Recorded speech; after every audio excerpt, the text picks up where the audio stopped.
Welcome back everybody, I hope you're having a beautiful day today, and I hope you're ready for the horrifying stuff that we're gonna read today. Let's get straight into it. Enjoy, guys.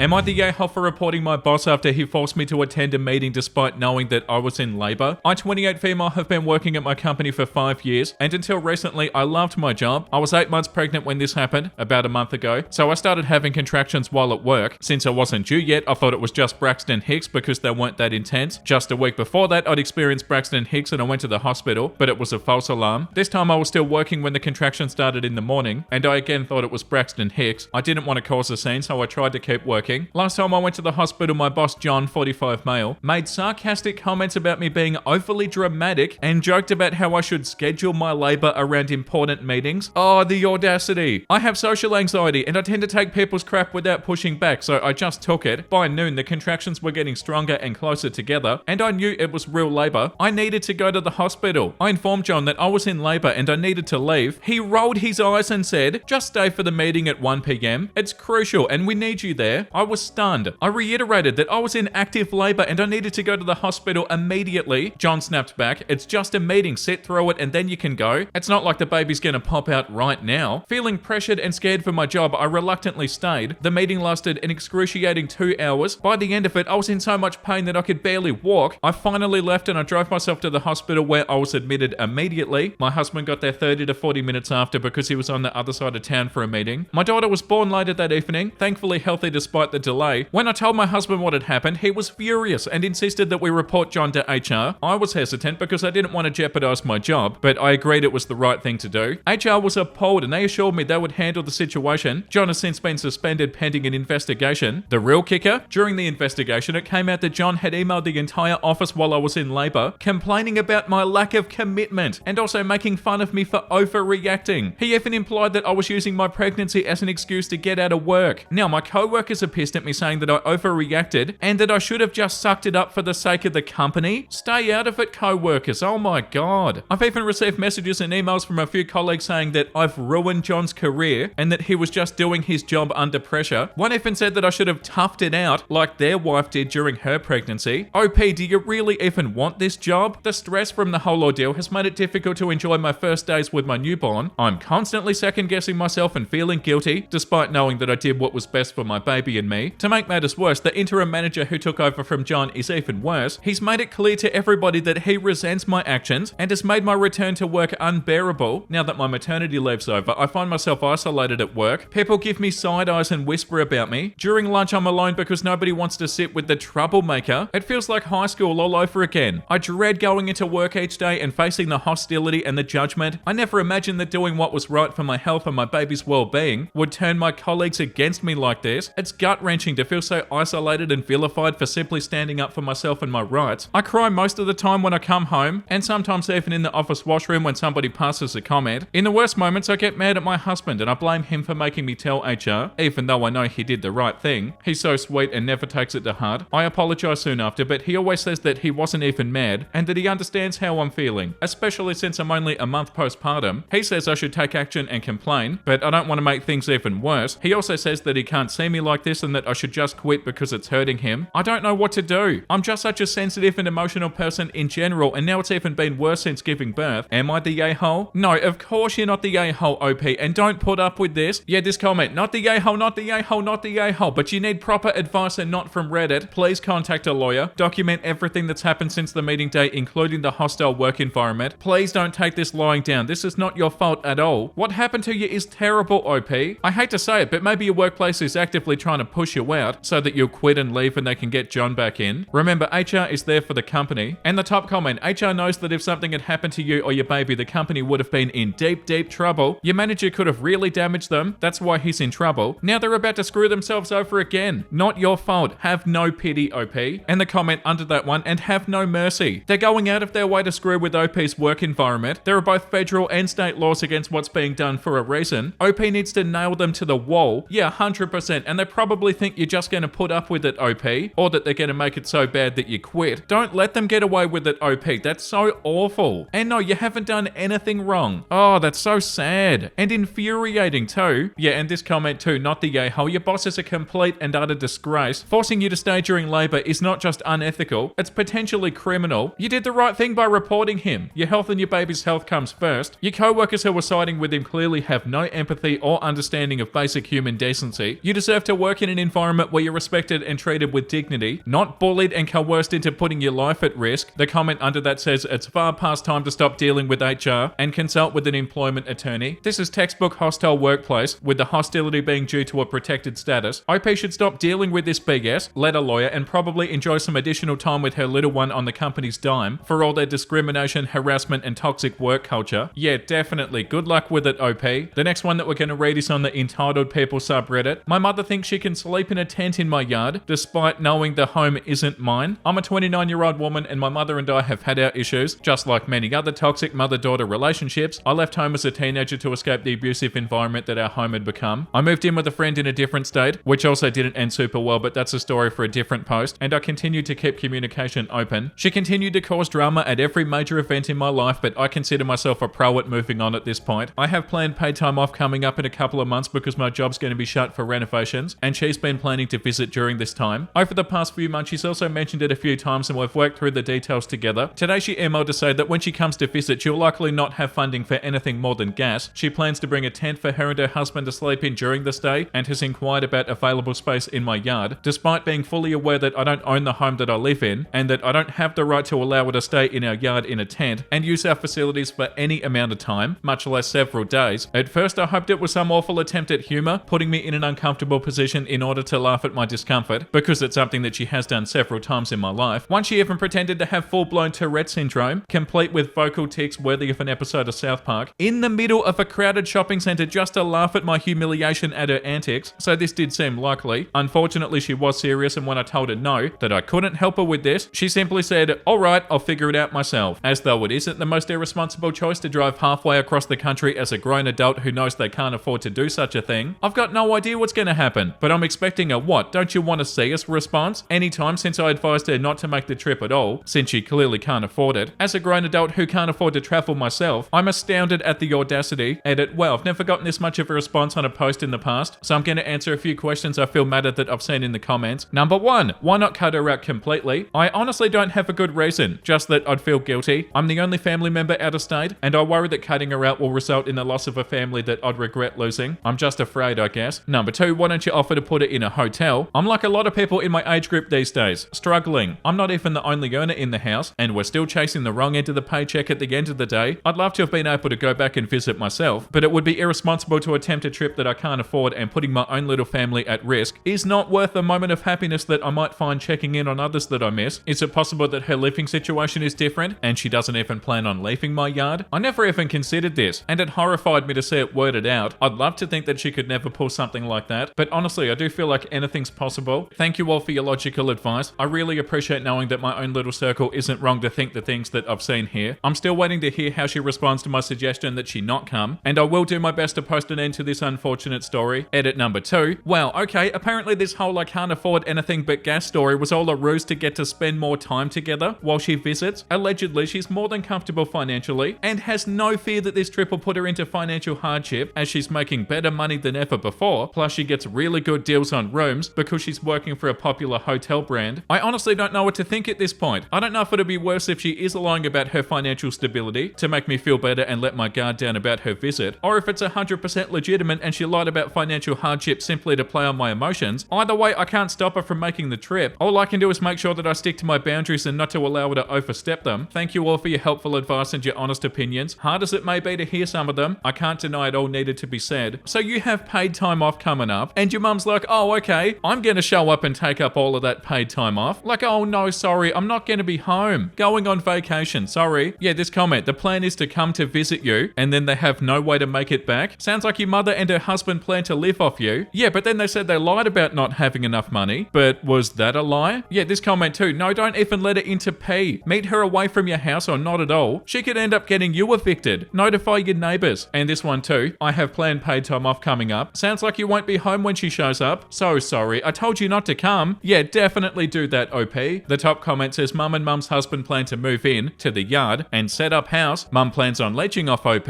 OP needs to tell Mum no and call the cops if they show up. And OP said thank you. I kind of felt like I was letting her down, even while feeling bothered that she would even ask. Yeah, the comment under that too. Guilting you into it is what she's hoping for. Breathe and know that you're doing the right thing. The next one is called Am I the a-hole for ruining my own gender reveal party? I'm pregnant with a baby boy due in November. My fiance and I didn't care much about the sex of our child, so we didn't make too much noise about it once we found out. The only people we told were our parents, their partners, and our siblings. Prior to this, my father's girlfriend of 3 years had been asking me about my plans for a gender reveal party. I've always been clear about not wanting one. When I announced my son's gender to them, she expressed disappointment that I hadn't changed my mind about a party. Wow, it's not up to them. I don't like gender reveals. I never have and I never will. I prefer baby showers, which I think feel more about the actual child. I never tried to hide that opinion either. Days later, my father's girlfriend invited me over for tea at their apartment. My dad was out of town. When I got there, about a dozen people popped out of hiding to surprise me. There were pink and blue decorations everywhere, which made what was going on pretty clear. As I stood there in shock, my father's girlfriend excitedly told me that they were throwing me a surprise gender reveal party. Since I'd already told her, she had taken it upon herself to order a cake with colourful frosting and decorate the apartment and invite a bunch of people over. The guests included her mother, who I don't get along with, some of her friends, my mother-in-law, not my mum, and 4 of my friends. As I later found out, my mother-in-law and friends had been told that I'd changed my mind about gender reveals. I had not. Still in the doorway, I looked over at everybody and I said, "It's a boy. You guys can go home now." I left without looking back.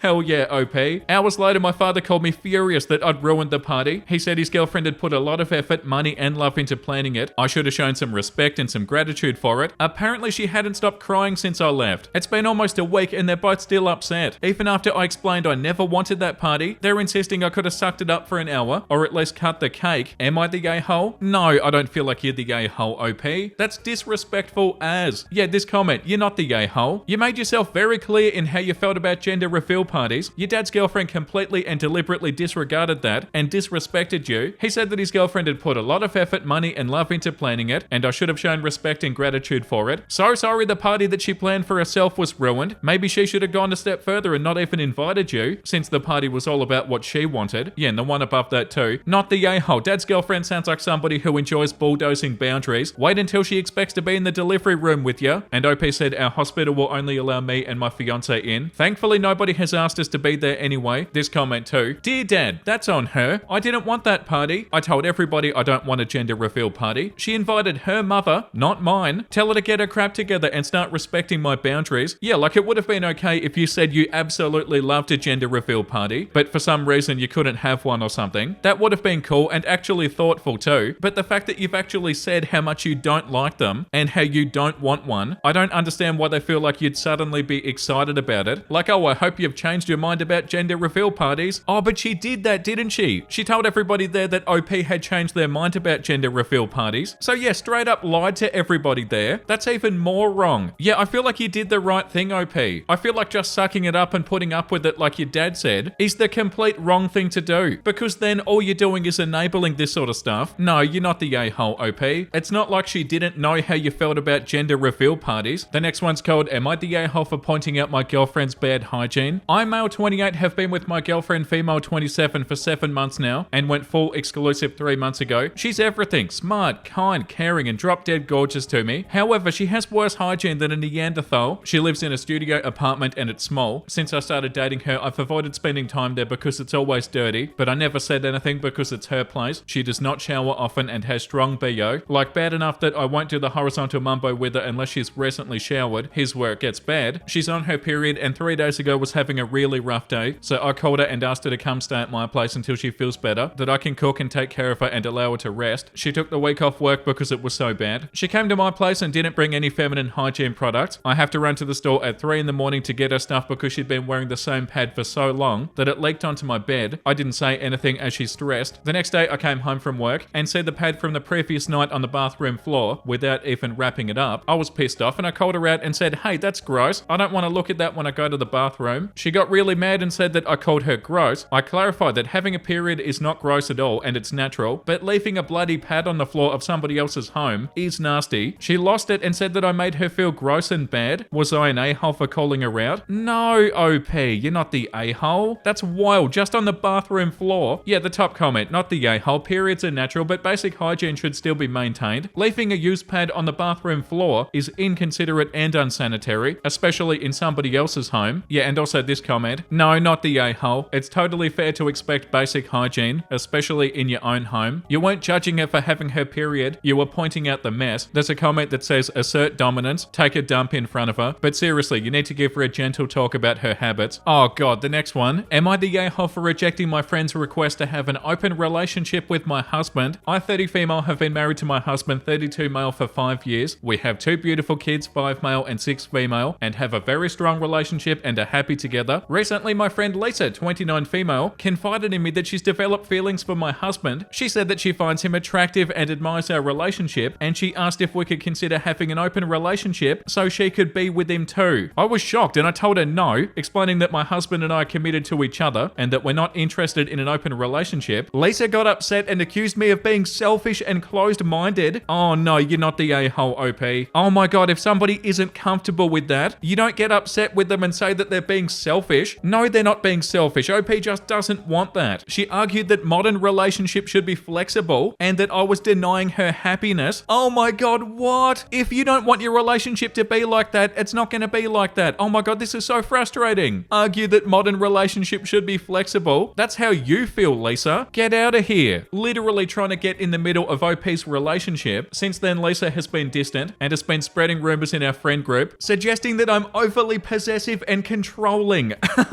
Oh my god. So it's possessive and controlling to be committed to one person in a relationship? Oh, Lisa can take a hike. This has caused a lot of tension, and some of our mutual friends are now taking sides. My husband is supportive of my decision, but I feel guilty for the drama that it's caused. So am I the a-hole? Edit, this attracted a lot more attention very fast than I thought it would. I've read most of your comments, and I think tomorrow I'll talk to the whole friend group and I'll update after. Update number 1. After reading some of your comments, I decided to bring the group out for coffee, and I told them all about what Lisa said and the real story. I also showed them the Reddit post. After showing them, there were 2 girls that were still on Lisa's side, so I took some advice from the comments and said, let Lisa bang your husband, then you can be on her side. After that, everybody was on my side, thankfully. Lisa wasn't happy at all, and she started ranting about how it wasn't fair. She just wanted to experiment something new, and it wasn't even that bad of a request. You're making it such a big deal, which I didn't get. Yo, Lisa, the fact that you want to experiment and sleep with OP's husband does not mean that they have to agree to it. Oh, this one is so bad. Me and the rest of the group have officially cut contact with Lisa. Yeah, good. Just hoping that she doesn't try to reach out. We'll update if something happens. Also, just clarifying that Lisa also asked my husband for an open marriage. He also rejected, saying that even if I was, I would never want to go out with you. I'm thinking of cutting off the ladies that were on Lisa's side for so long, but I'm not sure if they heard a different story or not, so should I? Oh wow, that was so wild. Of course you're not the a-hole, OP.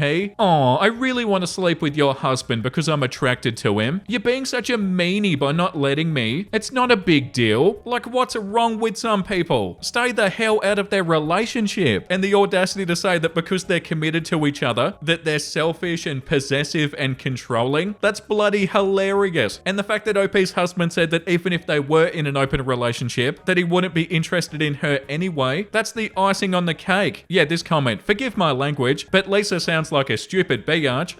Yeah, and good on you for cutting contact, OP. You don't need somebody in your life like that. And the comment under that too, your husband does not want it. You and your husband are happily monogamous. End of discussion. She's not your friend. She's an attempted homewrecker. They're not your mutuals. They're her flying monkeys. Cut them out of your life if they think this is acceptable. Not the a-hole, obviously. Yeah, I hope that one was rage bait or something. And that's enough for today. I do have something wholesome to show you guys before we go. Every Saturday, my wife and I go shopping. For lunch, we get sandwiches and soup, and we sit in the car and talk. And somehow we always end up laughing. Just 2 people in their late 30s eating in a used Hyundai, snort laughing and huffing down carbs. I look forward to it each week. That's so beautiful. But oh no, you're being possessive and controlling by loving one person. I can't get over what we read today. But yeah, this wholesome post is so beautiful. You've come so far, even if you don't see it. I'm proud of you. Aw, thank you, beautiful cats. These cats are proud of us, guys. Isn't that beautiful? Thank you for watching, guys. I hope you had a wonderful time today. And if you did, make sure you let me know down below and like and subscribe, all that fun stuff. And the comment of the day today goes to Dragon Cheese. I've been listening to your videos while I draw, play games, and nap. The stories are interesting and I find your accent nice. Makes my ears happy. Oh, you're too kind. Thank you for the comment, and also thank you you for watching the episodes. That means so much to me and I'm so grateful. I'm having such a good time making these episodes and I hope you can tell that when you listen to them. And yeah, it means the world to me that you guys watch the episodes. And with that being said, I'll see you in the next episode. Make sure you look after yourself and make sure you have a beautiful, amazing rest of your day. And you know what I'm about to say because I say it every single day. Bye!